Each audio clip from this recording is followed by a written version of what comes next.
นั่นแหละเพื่อนรักษาเจ้าของเองเด่นก็ได้รักษาพระวินัยใดพระวินัยก็รักษาผู้นั้น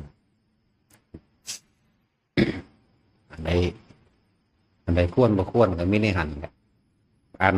ให้มันเข้าใจแต่เขาเห็ดเป็นคนที่ตื่นอยู่ตลอดนี่คือคนบวชใหม่นี่คือคนยานอยู่ตลอดนี่มันสิไปใส่วะอย่าลึงกับมันเลยว่าแม่นแนวชินว่าแม่นแนวเอาไปลึงไปเล่นเด้พวกนี้เห็ดคือคนบวชใหม่เห็ดคือจังบ่จักยังตลอดย่านระมัดระวังคือระมัดระวังความผิดอยู่ตลอดมันสิไปใส่วะ